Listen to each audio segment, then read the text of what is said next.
Hoy vamos a hablar con un personaje importante dentro de la sanidad española, sevillana, de la medicina.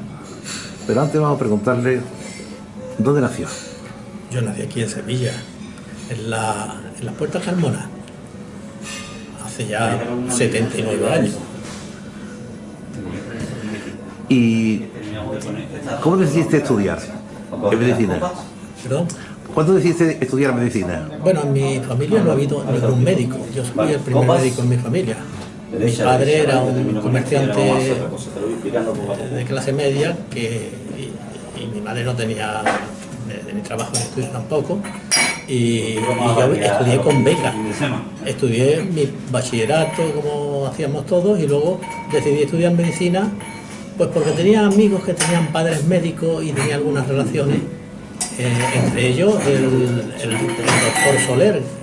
doctor Soler, que era médico militar, era comandante médico, quizás no, con seguridad, que fue él el que influyó en que yo eligiera la profesión de médico militar. En principio estudié la medicina como hacíamos, entonces había pocas posibilidades de estudio en Sevilla, había abogados, médicos, peritos, algunas pocas cosas. Ahora hay muchísimas más posibilidades porque la Universidad de Sevilla es una de las más importantes de España. Dice que la sanidad médica empieza prácticamente en Roma, ¿no? Dice que hubo un primer médico que era Anitiu Ingeniu, que fue el primer médico militar conocido en España, ¿no? Bueno, médico militar, yo no sé exactamente quién fue el primer médico militar, pero la sanidad militar empieza aproximadamente en el siglo XVI con los reyes católicos, que había ya los hospitales militares y había ya un... Pero entonces la sanidad militar solo se dedicaba a atender a los reyes y a los grandes generales y demás, no a la tropa. Hoy la sanidad militar está enfocada fundamentalmente a la tropa, es decir, al soldado. Después comparte una serie de aficiones también que son las que dictan tu vida, ¿no? De ocio, que es primero ese lugar donde se encuentran las blancas y las negras, con un tablero llamado ajedrez. Sí, el ajedrez. Y otro que es los pinceles, ¿no? Sí, esas han sido mis dos aficiones, aparte de la medicina que era... La verdad es que si yo no hubiese estudiado medicina hubiese sido pintor seguramente. Pero bueno, entonces había la necesidad de estudiar, sobre todo cuando los padres no tienen carreras universitarias y España empezaba a desarrollarse, entonces era importante estudiar. Y no estudiaba todo el mundo, había muchísima gente que no estudiaba. A mí tuve la suerte de tener becas y estudié la carrera de medicina y ya te digo, me preguntabas... Sí, iba a decirte que, para que los espectadores sepan, estamos hablando con el ilustrísimo señor don Miguel Ángel Núñez Arjona, que Miguel Núñez Arjona, que es médico militar, coronel médico militar, y que también lleva algo muy importante que es la presidencia del Perpetuo Socorro. Sí, eso es a partir de la jubilación. Yo primero desarrollé toda mi carrera militar Ahora volveremos a la carrera. En 20 o 30 años. ¿Y cómo fue lo de ser presidente de esa asociación de hombres y mujeres? Bueno, sí, en principio sí, ¿no? De hombres y mujeres. Esto nació hace 14 años, cuando se cerró el Hospital Militar de Sevilla, el magnífico hospital que teníamos ahí en Pasado Bellavista, Vigil de Quiñones. Se cerró y entonces todos los médicos, toda la sanidad militar, médicos, veterinarios, farmacéuticos, personal auxiliar, quedaron un poco desvalidos porque no había ya un sitio donde reunirse y demás, y entonces se creó esta asociación de sanidad que incluye precisamente a todas estas personas con un objeto fundamental, y es mantener ese lazo de unión que había entre todos los componentes y miembros de la sanidad militar, y especialmente la celebración de su patrona. ¿Y sobre las aficiones en pintura cuándo empezaste? Yo pintaba desde que tenía 7 u 8 años. Aún hay algunos dibujos que se conservan por ahí en algún sitio, en algún familiar, Eso es por mí en aquella época. Y siempre me ha gustado mucho la pintura, siempre destaqué en dibujo en el colegio, fue la asignatura que siempre tuve sobresaliente, es decir, tenía aptitudes innatas para la pintura. Yo creo que todos nos gusta pintar y todos pintamos de pequeño, todos. No hay niño que no pinte. Solo algunos siguen pintando durante toda su vida y son los grandes pintores, ¿no? Yo no es que sea un gran pintor, yo soy un aficionado, pero seguí pintando toda mi vida y sigo pintando. ¿Qué tipo de pintura haces?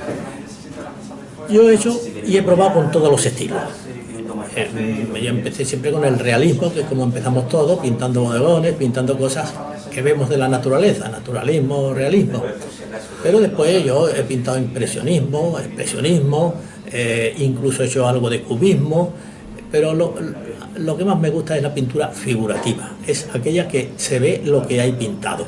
Lo contrario sería la pintura abstracta, en que uno no sabe lo que está viendo, solamente un conjunto de colores y de líneas, pero que no dicen nada, no le dicen nada al público, sí al pintor, porque el pintor refleja sus sentimientos, sus emociones en la pintura, en esa pintura abstracta.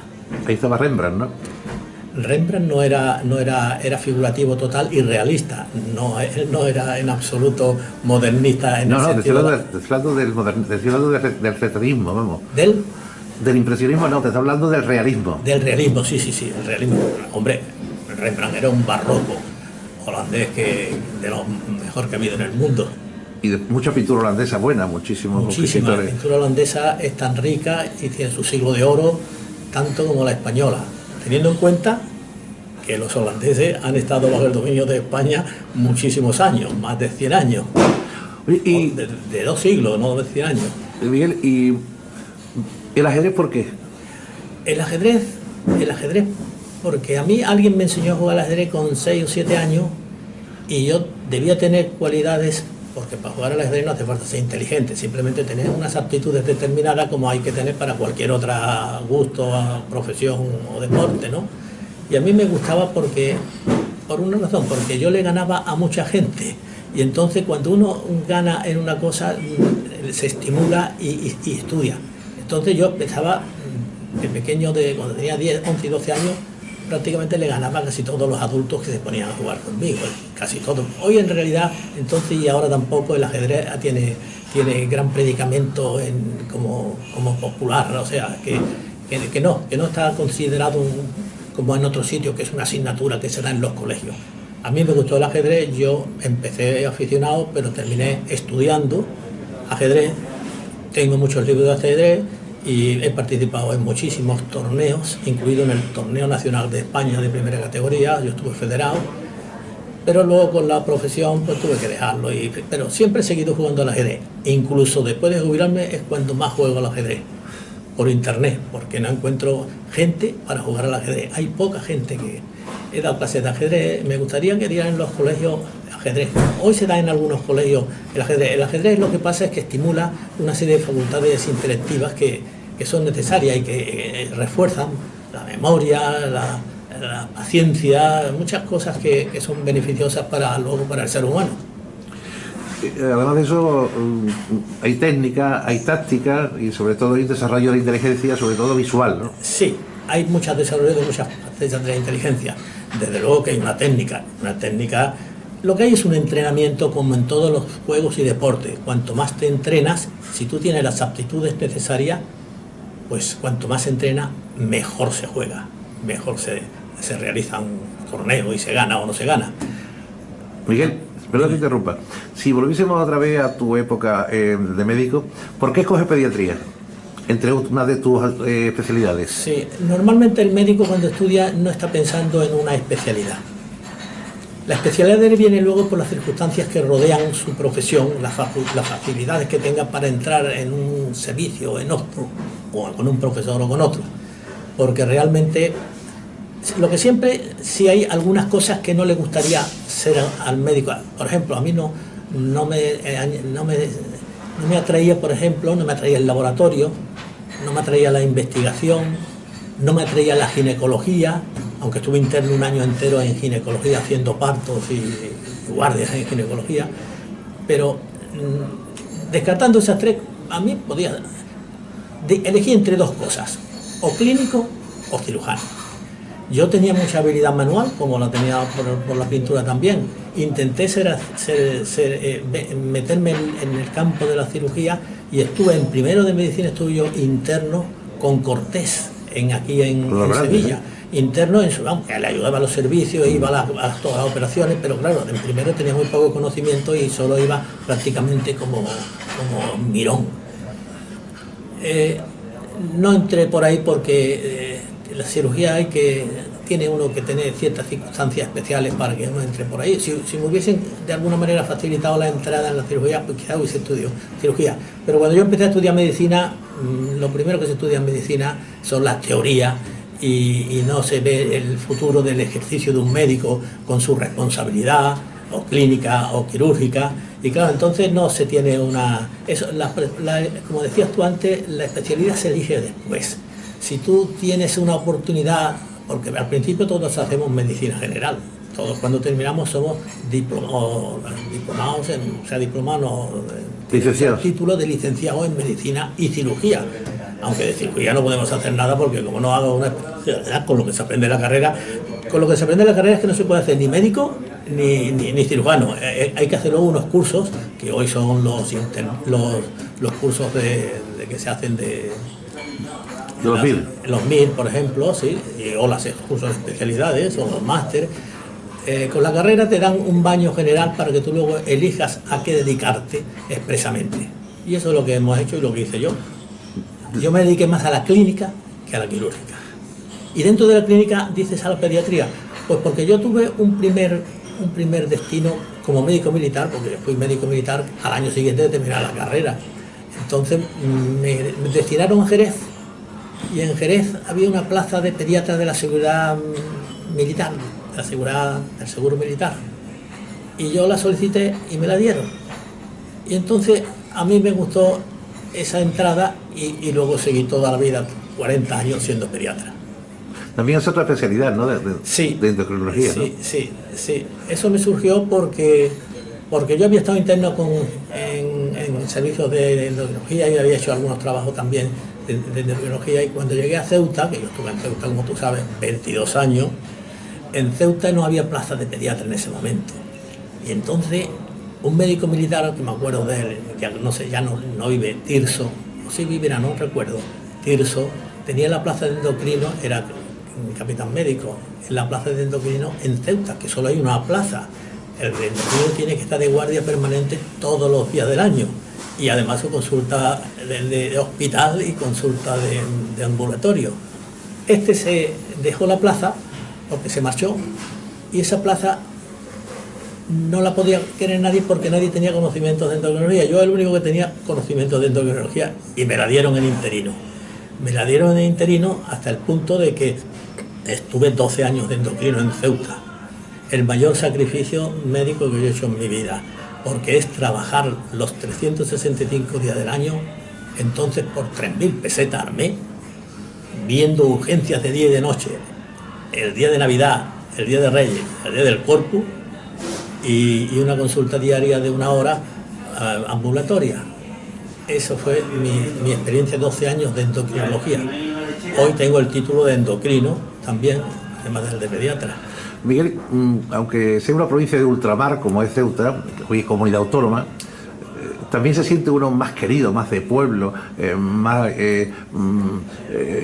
animado por el público, ¿no? Por el público, me refiero de los habitantes de allí, es decir, que te conocen, te quieren. Ceuta es una ciudad muy especial. Ceuta no es un pueblo grande. Ceuta tiene, calculo que tendrá unos 40 o 60.000 habitantes, ahora no sé exactamente los que tiene, pero no es un pueblo. Ceuta es una ciudad muy cosmopolita, porque la mayoría de las personas que están allí son de fuera, son funcionarios la mayoría, y los funcionarios son gente de cultura, gente de muchos sitios del mundo, y luego allí en Ceuta tú sabes que viven 4 culturas, que son los hebreos, los judíos, los cristianos y los árabes. Entonces eso tiene una cosmopolita, en fin, una cultura, una multicultura que no es un pueblo, y es una ciudad, a mi manera de ver, muy interesante, muy importante, y donde yo pasé pues 22 años de mi vida. Y además es un fruto de la convivencia, es decir, de la tolerancia. Sí, además allí se podía trabajar mucho porque como es una ciudad pequeñita se puede ir de un sitio a otro en poco tiempo, no es como estar en Madrid o en Sevilla que no puedes tener más que un trabajo porque 2 trabajos ya no te dan tiempo para ir. Allí he tenido yo hasta 5 empleos a la vez, de 5 ministerios distintos, cuando entonces no había incompatibilidades. Cuando me aplicaron las incompatibilidades me quedé solamente con la Seguridad Social y el Ejército y al final terminé solo con una de las 2 cosas. Es curioso cuando llega uno a Ceuta y ve esa gran avenida con el Hotel Atlántico, donde está el casino... el Hotel Muralla. El Hotel Muralla, el Monte Hacho, Jadú, Bensur, ¿no? Esa salida natural de... Parece que te la conoces igual que yo, que has estado más veces, ¿no? Sí, y he comido corazones de pollo. ¿Con? Corazones de pollo. Ah, corazones de pollo, sí. Es la papa esencial de allí. Sí. Era muy interesante, ¿sabes? Y las almejas esas grandes que hay, almejas que se usaban entonces para pescar y hoy son un bocado exquisito. Sí, las de concha, sí. Las esas grandes que son, que no sé cómo se llaman ahora, pero bueno, esa es una tapa que era muy típica también de allí. Ceuta también, mirando al mar siempre, mirando esas torres de Hércules, esa gran zona. A ti también te llama mucho la historia, eres un hombre muy culto. A mí me gusta mucho la historia en general y la historia del arte en particular, siempre me ha gustado mucho. De hecho, se ve en tus conferencias, porque tú tienes un gran nivel como conferenciante y después la preparación y la puesta en escena de tus conferencias, te lo digo yo, desde mi modesta forma de entender el mundo de la comunicación, está magníficamente bien presentado, no al uso, supera cualquier presentación de las que se pueden ver normalmente. Muchas gracias. No, porque yo sé que la haces tú y sé que la haces con una calidad extraordinaria. O sea, yo voy a tus conferencias, aparte de para escucharte, naturalmente, para ver también la presentación porque son dignas. La última que fue la de... Estuvimos en Florencia, en Roma. Bueno, esa fue una de Miguel Ángel, pero yo he dado ya más de 20 conferencias en el Colegio de Médicos. De todo, sobre todo de pintura y de arte, sí he dado muchísimas. La última de las últimas me parece que fue, no me acuerdo, el año pasado. Bueno, he hablado de Picasso, he hablado de Vermeer, he hablado de... La última fue la del nacimiento de Jesús, me parece que fue la... Esa fue una de Navidad. Fue Navidad una de Navidad que fue la Navidad de la pintura. Sí. Y debemos decir también que Miguel Núñez Arjona es también parte activa de la Sociedad Monarde de Médicos, Escritores y Artistas. Sí, yo pertenezco a la Sociedad Monarde de Médicos, Escritores y Artistas, donde hay muchos más escritores que artistas, esa es la verdad. Sí. Yo también podía ser escritor porque todas mis conferencias están escritas, algún día las publicaré, pero yo me entré más como artista que como escritor. Y esa conferencia de Miguel Ángel fue precisamente mi conferencia de entrada en esa sociedad. Te vamos a invitar, nosotros tenemos una ONG de la Anaquel del Pinsapo, que es una organización de 80 90 personas muy cultivada, pero dedicada al altruismo. Nos dedicamos a cuidar a los demás, a los más desfavorecidos, a la gente marginada, pero tenemos también un ciclo de conferencias importantísimo para nosotros, para la gente. Y entonces yo te voy a invitar, su audiencia, Luis, para que te haga extensiva una invitación, porque además publicamos las conferencias, es decir, no solamente una vez que la decimos, la publicamos para que... ¿Qué sociedad es? Sí, se llama El Anaquel del Pinsapo. Sí, tú conoces a Luis Guerra Bernal, lo conoces porque ha ido a alguna conferencia contigo, es muy amigo de Carlos Calve y muy amigo del Colegio Médico. Sí. Y entonces, yo siempre que voy a tu conferencia... Sí, que he ido a alguna conferencia de él, sí. Vamos, de su organización. Pues yo te avisaré con quizás es la última que una que dio, que fue el conferenciante, el secretario del Colegio de Médicos, Contreras, porque ellos la dan muchas veces allí en la calle Sierpe, en el Casino Militar, tal vez. Sí, no, ellos van a empezar con un ciclo de conferencia ahora que se harán o aquí en este hotel, o se harán en la Casa de los Mensajes, o se hará en la antigua Casa de Cerámica, que tiene un lugar precioso aquí en Triana, o en Antares, o en el Ateneo, estupendo. Veremos ya cuál es el sitio más adecuado y las fechas que tiene libre, pero estamos buscando conferentes de nivel. Yo estoy a tu disposición cuando quieras invitarme a eso. A mí me encanta, desde luego. Yo he sido siempre adicto a dar conferencias de forma gratuita y espontánea, porque yo disfruto no solo dándolas, sino preparándolas. Dándolas siempre tienes lo que tienen todos los que tienen que hablar en público, los actores, todo. tiene ese miedillo y esa cosa que hay antes, pero vamos, uno está acostumbrado ya a dar muchas conferencias y me encantaría que y además yo te lo voy a decir me pidiera sobre estos temas que yo manejo, que sí, son sí. la historia del arte en general. Sí, pues yo quiero decir también a todos los telespectadores que además don Miguel Núñez Arjona, un coronel médico, pues además es un gran orador, es decir, que él no tiene un papel delante al uso, sino que tiene la conferencia tan trillada que se puede permitir. Yo nunca leo una conferencia. Con lo cual es muy agradable, porque es mucho más abierta, no es tan cerrada ni tan hermética como la lectura, con el punto, con la coma, que muchas veces no dan la sensación de las posibilidades que tiene. Yo creo que el secreto de mis conferencias está en el apoyo que hago en la informática, porque yo proyecto siempre muchas diapositivas muy seleccionadas, muy elaboradas, algunas las hago yo mismo para el momento determinado, y eso agrada a la gente porque tiene ya un componente de audiovisual que no es la monótona voz de un conferenciante. Eso acompaña mucho al éxito de la conferencia, no cabe duda. Y yo afortunadamente entré en la informática desde que salió el primer ordenador Amstrad, y desde entonces hasta hoy he ido cambiando cada 2 años de ordenador, y prácticamente es otra de las mis aficiones que me gusta y que en cierta parte pues algo domino. Está muy bonita las transiciones que hace, la calidad de la imagen que proyecta, son todos en grandes dimensiones, gran formato, con lo cual el pixelado te lo da magnífico. Y sobre todo, preguntarte también dentro de las conferencias, esa preparación y esa elaboración viene fruto de tu conocimiento, de tus viajes, de estar en esos lugares. Todo influye, pero claro, yo he estado en muchísimos sitios, yo he viajado por toda Europa y he ido a México también y a Estados Unidos, pero más que los viajes lo único que te hacen es darte esa conformidad cuando has estudiado y has visto las cosas, luego las ves en la realidad, y eso es de una satisfacción enorme. Pero las conferencias hay que prepararlas, hay que estudiarlas. Yo una conferencia tardo en prepararla meses, incluso años. Yo preparo una conferencia y a lo mejor no la voy hasta dentro de un año, y elaboro la conferencia casi todos los días, algunas horas. Es decir, que las cosas, para que salgan bien, tienen que estar bien preparadas. Y el conocimiento se saca de los libros, indudablemente, no de otro sitio. De los muchos actos los que tengo el gusto de compartir contigo, porque tú me llamas y me invitas, es el día de la Virgen del Perpetuo Socorro, esa parada militar tan excepcional, tan entrañable, tan española, con todo el carácter castrense del mundo. Emocionante, porque es emocionante lo que se ve allí. Es un verdadero militar frustrado. Mi familia son de militares y a mí me gusta la vida militar. Te hubiese ido pues militar tú. ¿Cómo fue este día? Bueno, la patrona es de la sanidad, que es el 27 de junio, día del más calor del año, porque es que en la segunda mitad de junio siempre hace mucho calor, y es la celebración de la patrona de toda la sanidad civil y militar. Se celebra, y en el Colegio de Médicos de Sevilla se ha celebrado siempre. Ahora hace unos años que no se celebra, pero se piensa celebrar de nuevo a partir del año que viene. Hoy, este año sí va a celebrar también la patrona civil en el Colegio de Médicos, pero por circunstancias que no vienen al caso no se ha podido. Pero a ver si el año que viene se puede celebrar también en el Colegio de Médicos. En Ceuta se celebra la patrona y en Granada la patrona civil.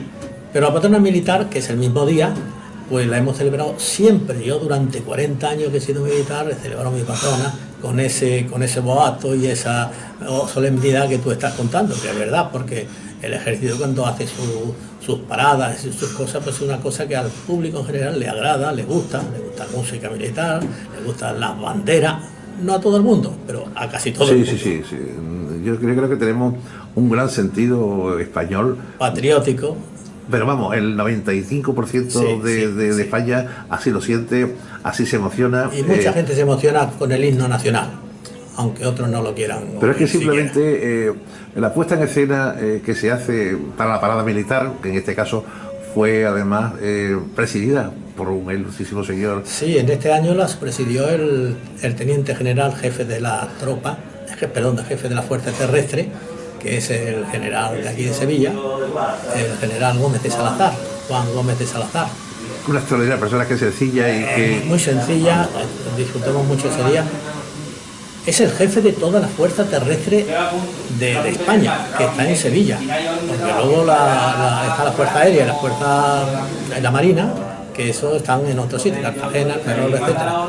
Pero la fuerza terrestre que hoy son las dos brigadas, perdón, las dos divisiones y con 8 brigadas de fuerzas ligeras y fuerzas pesadas, esas todas dependen del capitán general, antes capitán general de Sevilla, hoy se llama teniente general de las fuerzas terrestres. Bueno, pues la puesta en escena fue dos tipos de sombrajos que se pusieron con las redes correspondientes a las que son para disuadir al enemigo, que son el calor y el calor también. Gracias a esos dos sombrajos, como tú dices, que son tiendas de campaña, tiendas de campaña, unas coberturas que se hacen para como toldos que son semitransparentes, que filtran los rayos del sol pero no dan de lleno, y se puso allí en el cuartel de Tablada, se hizo en el campo que tienen allí con su monolito con la cruz de los caídos, pues se hizo la misa primero en la capilla, después se hizo el acto de la parada con qué bonito, pues se toca general ahí con el general y con las tropas, con los banderines que hacen y la banda de música y luego el toque de oración y la marcha de los gastadores llevando y el final. A mí me tocó este año el honor de acompañar entre yo soy el jefe el director de la, perdón, el responsable, presidente de la Asociación de Perpetuo Socorro, de los jubilados, y me acompañaba también el jefe de sanidad, el coronel médico, jefe de sanidad en activo actual. Leiva. No, el SAMUR, ¿no? ¿Te refieres? No, de la Capitanía General. De todas maneras. De Solís, de Salas, del Solar Peña ese. Ambos pusimos la corona a los caídos y se tocó a continuación la marcha de la muerte no es el final. Un acto muy bonito. Sí, y además tuvo el gran detalle, ¿no? El teniente general que quisiese que presidiese con él allí. Presidió el acto y luego y te llamó a ti, estuviste allí y tú en presidencia también. Sí, a mí me llamaron porque soy el representante de todos los médicos jubilados que actualmente somos 60. Una asociación en la que entramos mujeres, porque hay mujeres médicos y hay enfermeras, he visto, no es que sea de hombre solo como al principio dijiste. Lo que pasa es que ahora hace algunos años se abrió también a todo el que quisiera entrar, que fuera devoto del Perpetuo Socorro, que tuviera alguna relación o sentimiento con la sanidad militar. Y hoy tenemos otros médicos que no son médicos militares que han hecho también, se han hecho socios también de nuestra asociación, pero la masa general son médicos, farmacéuticos y veterinarios. ¿Por qué se crea la Asociación de Perpetuo Socorro? Se crea cuando se cerró ese magnífico hospital civil de Quiñones, que nos quedamos todos desamparados, y entonces se hizo esa asociación, por otros que yo no estaba entonces, se hizo esa asociación y hace 14 años y se ha seguido llevando. Solo ha tenido un presidente, que fue el coronel médico Gómez Teruel, que hizo una labor magnífica, y cuando él ya estaba por edad y porque estaba ya cansado, pues tuvo que dejarlo, y entonces pues, fui yo elegido presidente, que llevo 4 años aproximadamente, y ahí estamos haciendo lo mejor que podamos en nuestra labor. Hay que decir que el Real e Ilustre Colegio Médico de Sevilla, pues también cede una sede totalmente constante. Eso fue una cosa muy importante que consiguieron mis antecesores en esta cosa, que fue conseguir una sede, un sitio donde reunirnos y donde estar, un despacho, y que fue hace ya años en el Colegio de Médicos, donde hemos tenido desde entonces, de siempre, la sede de la Asociación de Perpetuo Socorro. Además estaba decorado con unos muebles extraordinarios que venían de Capitanía General, ¿no? De categoría, esos muebles que son madera antigua tallada, que estaban en el despacho del general del Grupo de Sanidad y del Hospital Militar Antiguo, y que pasaron a ser a nuestro despacho porque fue solicitado al Capitán General. También tenemos en el despacho la última bandera que se arrió en ese hospital militar hace ya 14 años. Y la preside allí también la Virgen del Perpetuo Socorro, como natural. Eso lo preside con un magnífico cuadro que tenemos allí de un gran pintor.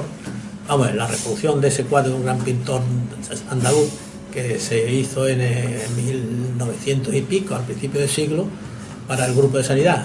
un cuadro que hoy está en Madrid, en el grupo de tropas de sanidad militar, y que nos gustaría mucho que pudiera volver a Sevilla y estar aquí, aunque fuera en el Museo del Ejército, porque es un cuadro que tiene un valor técnico y no solo sentimental y artístico. Miguel, siempre ha sido la imagen de icono de la Virgen del Perpetuo Socorro en cuadro, nunca ha habido con volumen, hecho en imagen. Sí, la imagen que está en la capilla del hospital militar, del antiguo hospital militar, en el regimiento, en el cuartel de Pineda, hay una imagen del Perpetuo Socorro, no de tamaño natural, pero casi de tamaño natural, que está a la derecha en el altar mayor allí, y que es donde celebramos todos los años la patrona, ante esa imagen, que es la única imagen que yo conozco, mi imagen de la Virgen del Perpetuo Socorro, porque la Virgen del Perpetuo Socorro es un icono con su historia, que tenemos una página web también, que tú sabes, que en donde ponemos todos esos datos de la historia de la imagen y del Perpetuo Socorro y demás. Además, después de ese acto que estamos hablando, Castrense, hay una copa de convivencia donde... Sí, eso es normal siempre en todos los actos. Pero yo veo que allí que van porque quieren ir, más que por ir obligado, ¿no? Porque es muy distendido todo. A esa copa no va nadie obligado, ni a la patrona tampoco, a eso es voluntario. Lo veo por el ambiente. Y este año hubo un ambiente distendido, magnífico, y además muchísima gente. Es la primera vez que logramos reunir a todos los médicos en activos y en pasivos y en jubilados en ese acto, que fueron más de 130 personas de esto, más los invitados, que había muchos. Y fue un magnífico acto y una magnífica copa que se dio allí en el mismo acuartelamiento de Tablada, por el catering de allí del acuartelamiento. Muy sencillo, muy bueno todo. Sí. Tú estuviste afortunadamente allí haciendo tus fotografías y tus vídeos que nosotros tenemos, y que te agradecemos mucho desde aquí nuevamente, porque siempre lo haces de una forma amable, alegre y gratuita, lo cual es digno de agradecer. Yo creo que hay una parte, cuando nos jubilamos, ¿no? Cada uno tratamos de hacer algo por los demás, ¿no? A cambio de lo mucho que hemos recibido de la vida. Hijos buenos, familias estructuradas, gente con proyección, y entonces uno se siente agradecido a la vida, ¿no? Cuando uno consigue todas estas cosas, y qué menos que el resto de tu vida regalárselo a los demás, ¿no? Y creo que en este mundo que todo está hecho por el dinero, que lo mueve toda la economía, que si no hay nada tiene importancia, o tiene importancia si te pagan aunque sea irrelevante, yo creo que las cosas importantes, las personas importantes que hacen cosas, que han hecho, por lo menos sabemos que Internet 500 años vamos a tenerlo ahí disponible. Es decir, la gente cada vez lee menos, pero sí escucha y ve más. Y después, el mundo está en la mano del móvil, no está ni siquiera en la antena, está en lo estático, es que tú ves cuando tú quieres verlo, en tu momento ideal para verlo, porque no puede verse toda la hora, ahora como está hablando los niños, está hablando la mujer, está hablando todo el mundo, y para verte de ellos que sentarte y escucharlo, si no te enteras de nada, ¿no? Llevas razón, y además, cuando has estado hablando y has hablado de que eres un gran conferenciante, te diré que recuerdo tu conferencia de una Navidad que no tiene nada que compararse con lo que yo pueda hablar ni nada. Fue una magnífica conferencia que tengo que elogiarte, y que te tengo que pedir también que tú tengas que dar alguna otra conferencia en nuestra asociación, porque tú también eres un gran orador. Muchas gracias. Miguel, hablaremos de Sevilla, porque la importancia de Sevilla, la cantidad de cosas que no se hacen. Hay una Sevilla, por ejemplo, que es la gran desconocida, que es la Sevilla de la oración. La Sevilla callada, la Sevilla silente. Estamos hablando de las hermanas de la Cruz, estamos hablando de las hermanas mínimas, de las hermanas del convento del Espíritu Santo, las conventos de Santa Paula, estamos hablando del Hospital de la Caridad. Hospital de la Caridad. Todas esas personas que hacen bien desde el silencio y oran a todas horas por todos nosotros sin saberlo, ¿no? Es importante, y eso lo decía Fray Carlos Amigo Vallejo. Es importante saberlo y estar agradecidos. Y la forma única de agradecerlos en este mundo, ya sabes cómo es, ayudándoles. Después vivimos en un mundo de grandes dimensiones sociales, es decir, los que están bien, los que estamos prácticamente en condiciones de vivir, y los que no tienen ni para vivir, ¿no? Nosotros vemos porque tocamos tangencialmente a un barrio como son el Parque Amate, Candelaria, Madre de Dios, Los Pajaritos. Las 3.000 viviendas. Zonas desestructuradas. Barriadas. Gente que está por el trapicheo de la droga, pues metido en la cárcel la madre, el padre y la abuela, con 70, 80 años desdentada y sin medios económicos, subsiste criando a los nietos mientras sale aquello. Hay una cantidad de gente buena también en Sevilla, dedicadas a todos estos temas sociales que desde el silencio y la sociedad civil lo hacen. Entonces, nuestra asociación, como tú sabes, es una asociación benéfico-cultural. Nosotros no tenemos medios económicos de ningún tipo y nosotros no tenemos formas de ayudar.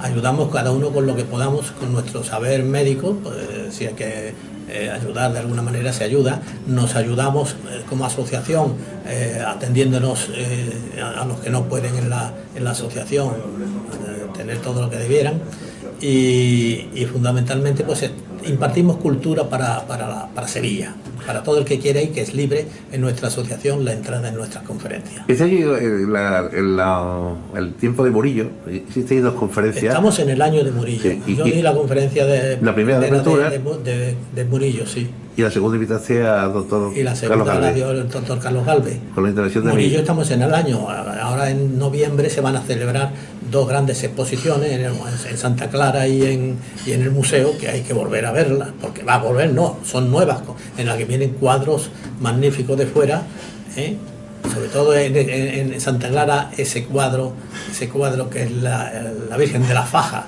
que fue propiedad de los Montpensier aquí y que se fue de Sevilla y que ahora vuelve a esa exposición, junto con una magnífica Virgen con el niño de Murillo que está en Italia, en la Galería Uffizi. Háblanos un poco de Bartolomé Cebas Murillo. Yo di la conferencia no hace mucho. Pero unas pinceladas, pero el pintor... Una pincelada, es el mejor pintor del pueblo, pintor de Sevilla.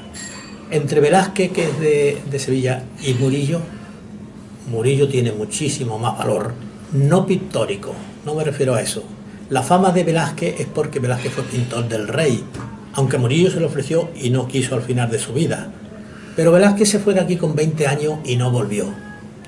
Entonces pintó muchas cosas buenas en Sevilla y mucho costumbrismo y muchas cosas interesantes. Y Velázquez es el mejor pintor del barroco sevillano, no cabe duda, por su fama, que la tiene. Pero Murillo es el pintor del pueblo, el pintor de los pobres, el pintor de las vírgenes. Murillo es otra cosa. El de los azules cielos sevillanos. Sí, el azul cielo sevillano, efectivamente. Y sobre todo de las Inmaculadas. Pintó 24 Inmaculadas que están repartidas por todo el mundo. Y gran formato, ¿eh? En gran formato, sí. Hay una que tiene la grandiosa, la que se llama sí, así se llama. La colosal, llaman, esa que está en el museo de aquí de Sevilla, de Bellas Artes. Sí. De Murillo te podía hablar lo que quisiera, pero tendríamos que estar aquí horas hablando de Murillo, desde su vida, sus obras y sus huellas en Sevilla, que hay una de las cosas que hay es una ruta de Murillo en Sevilla que la lleva el profesor de arte ya jubilado, que lleva este tema de la ruta de Sevilla, pues de dónde nació, de dónde pintó, sabe que pintó tuvo una academia de pintura en Sevilla también, en lo que hoy es La Lonja. ¿Y de pintores actuales? ¿Sigues algún pintor actual? No, yo de los pintores actuales... Antonio López quizás en Madrid, sí, ¿no? Antonio López sí. Juan Valdés aquí en Sevilla, ¿no? El hiperrealismo, naturalmente. Juan Valdés. También, pero... yo no estoy al tanto de la pintura actual, vamos, de la pintura de primera línea sí, pero hay muchísimos pintores de segunda línea que son también muy valiosos y realmente yo voy a muchas exposiciones, en Sevilla voy a todas las exposiciones que se hagan de pintura aquí. Lo que pasa es que también yo, con mi edad, 79 años, la memoria me empieza a flaquear, sí, y se me olvidan los nombres propios. Fíjate el referente que tenemos hasta hace pocos días, desgraciadamente, de don José María Montaña Ramonet, ¿no? Hombre, 91 y con una memoria gran hombre ilustre. Un hombre ilustre. Cercano, sencillo. Cercano, sencillo, efectivamente. Y que preparaba sus conferencias, yo le ayudaba en las cosas informáticas y me siento muy honrado de que él me viniera a pedir que yo le ayudara en la cosa de la informática, que él eso no lo manejaba, pero él preparaba una conferencia magnífica, de fondo y de forma. Y además era transversal en sus conferencias, porque hablaba lo mismo del amor que hablaba de la medicina. Sí. Bueno, el médico tú sabes que es humanista, ¿no? El médico que solo sabe medicina, ten por seguro que ni medicina sabe. palabras de Letamendi, que conoce todo el mundo. Así que médicos escritores, médicos artistas y médicos humanistas son casi todos. Bueno, pues nosotros tengo que decir que hemos llegado a la conclusión de ser muy rápido. Magnífico. Ni siquiera tosido, que empezaba a toser. Es verdad, porque he venido con un catarro y con miedo a que pudiera darme un poco de afonía o de tos. No tengo la voz muy allá. Por eso dar las gracias al ilustrísimo señor don Miguel Núñez Arjona, coronel médico, entrañable amigo, y dar las gracias por venir. Así que, Miguel, esta es tu casa. Porque hacéis una gran labor. Y esto pasará, aparte de subirlo a internet, te mandaremos el enlace para que lo ponga en la página web y quede también como parte de toda la historia que estamos haciendo. Así que a tus órdenes siempre, Miguel. Muchas gracias. Muchas gracias, Carlos.